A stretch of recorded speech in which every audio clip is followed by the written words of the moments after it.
The obsidian throne room of Warlord Kethvar stretched across 3,000 square meters of polished stone, its walls adorned with the mounted heads of champions from 47 different worlds. Each trophy represented a species that had dared challenge the might of the hegemony, only to have their greatest warrior fall before Kethvar's plasma claws. The warlord's 4 eyes gleamed with anticipation as he examined his latest acquisitions file on the holographic display.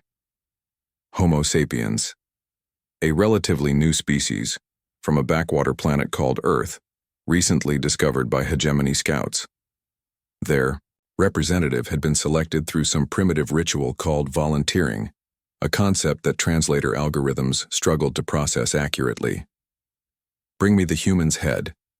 Kethvar had commanded his legions 3 rotations ago. I want to see what passes for courage among these soft-skinned mammals. The doors to the throne room, each carved from the heartwood of Valdorian death trees, creaked open with ponderous weight. Kethvar expected to see his champion, Brutus Prime, carrying a severed head or perhaps dragging a corpse. Instead, a single figure walked through the entrance. The human was unremarkable by galactic standards, barely 2 meters tall with pale skin and short brown fur growing only from the top of his head. He wore simple cloth garments and carried no visible weapons. What struck Kethvar as odd was that the human was walking, upright, breathing, very much alive. Where is Brutus Prime? Kethvar's voice boomed through the chamber's acoustic amplifiers. The human, his file indicated the designation Marcus Chen, looked around the trophy-lined walls with what appeared to be casual interest. The big guy with the energy sword and the anger management issues? He's taking a nap in your courtyard. Might want to get him some medical attention. I tried to be gentle, but things got a bit heated. Kethvar's mandibles clicked in confusion. Brutus Prime had conquered 17 worlds single-handedly. His energy blade could slice through reinforced titanium like atmospheric gas. The notion that this fragile-looking biped had defeated him was absurd. Impossible, you speak lies, mammal. Marcus shrugged, a gesture that somehow managed to convey both acknowledgement and complete indifference to the warlord's opinion. Your funeral. Or his, I suppose. Look, I didn't come here to debate employment reviews. I heard you collect trophies from warriors who challenge your authority. I'm challenging it. The throne room fell silent, except for the hum of life support systems. Kethvar had ruled the hegemony for 237 standard cycles. In that time, thousands had challenged him. None had ever walked into his throne room and issued the challenge themselves. They sent champions, armies, or assassination attempts. They didn't simply stroll in and announce their intentions like they were ordering food at a marketplace.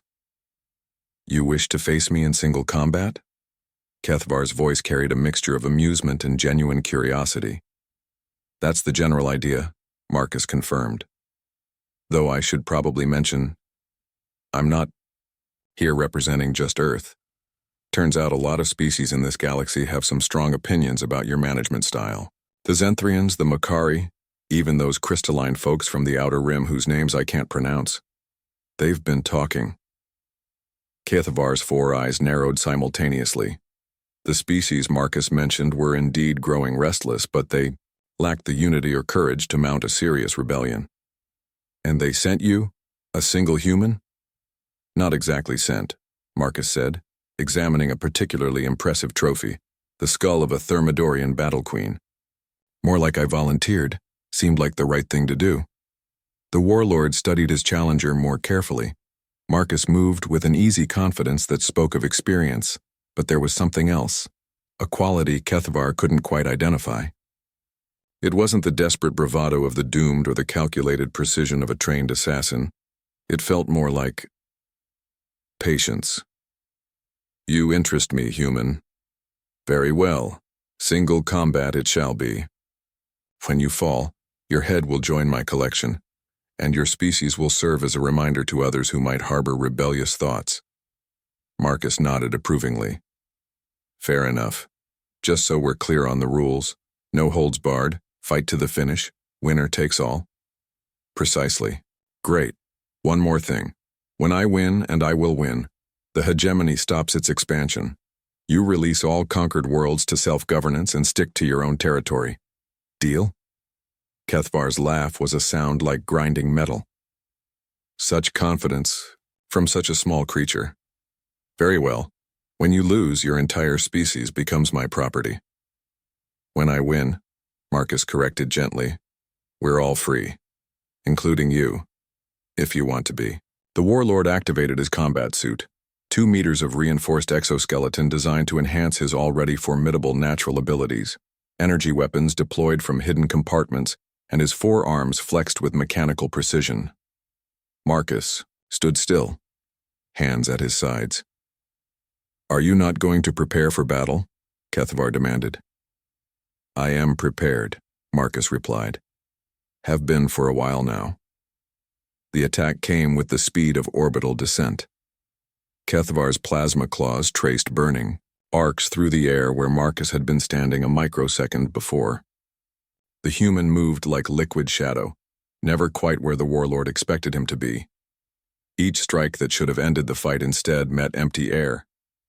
What truly unnerved Kethvar was Marcus's expression, calm, focused, almost meditative. This wasn't the desperate survival instinct he'd seen in countless other challenges. This was something else entirely. The realization struck Kethvar mid-swing. Marcus wasn't trying to win quickly. He was learning. Every attack, every movement, every tactical decision was being absorbed and analyzed with frightening efficiency. You're studying me, Kethvar growled, momentarily pausing his assault. Every species has patterns, Marcus said conversationally, ducking under a swipe that would have decapitated a Xeranian rhino. You favor your upper left arm for initial strikes, probably because it has the longest reach. Your balance shifts 0.7 seconds before major attacks, and you're getting tired faster than you expected because this exoskeleton wasn't designed for extended combat against something this small and mobile. Kethvar roared in frustration and unleashed a barrage of energy blasts that lit up the throne room like a small star going nova. When the light faded, Marcus was standing directly in front of him, close enough to touch. Here's the thing about humans, Marcus said quietly. We don't just fight, we adapt, we learn, we endure. And most importantly, we remember. The human's hand moved faster than Kethvar's enhanced reflexes could track. Something small and metallic was pressed against the warlord's primary power coupling. The entire exoskeleton shut down instantly, leaving Kethvar helpless within his own armor. Electromagnetic pulse generator, Marcus explained. Pretty basic technology, really. Had it built into my wedding ring 3 years ago when the first scout ships showed up. My wife always said I should be prepared for anything. Kethvar struggled against his paralyzed armor. How did you know? About the power coupling? Lucky guess? About you coming to Earth eventually? Marcus's expression grew serious. We've been watching your expansion pattern for months, running probability calculations, studying your tactics, preparing contingencies. That's another thing about humans. We plan ahead. The warlord found himself genuinely curious despite his predicament. Why did you come here alone? Surely your species has armies, weapons, strategies better than this. Marcus considered the question carefully. Because sometimes the best way to solve a problem isn't with overwhelming force. Sometimes you need to understand what you're really fighting. You're not evil, Kethvar. You're just lonely. All these trophies, all this conquest. It's not about power. It's about finding someone who can challenge you, isn't it?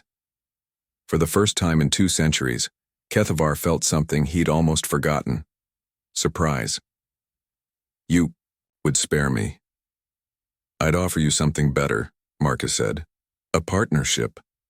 There are things out there in the galaxy that make your hegemony look like a child's toy collection. Things that are going to require all of us working together if we want to survive.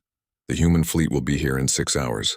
You can fight them and probably win, but lose everything that makes you who you are. Or you can be part of something bigger than conquest. Kethvar looked at the trophies lining his walls, each one representing a civilization that might still be thriving if he'd chosen differently. And if I refuse? Marcus's smile was genuinely friendly. Then I disable your life support, walk out of here, and let evolution sort things out. But I really hope you don't make me do that. The galaxy's big enough for all of us, and we're going to need warriors like you for what's coming. As the human helped him out of the disabled exoskeleton, Kethvar realized his trophy collection had just gained its most unusual addition. Not a head on a wall, but a living reminder that sometimes the greatest victory comes from knowing when not to fight. The hegemony's expansion ended that day, but its real purpose was just beginning.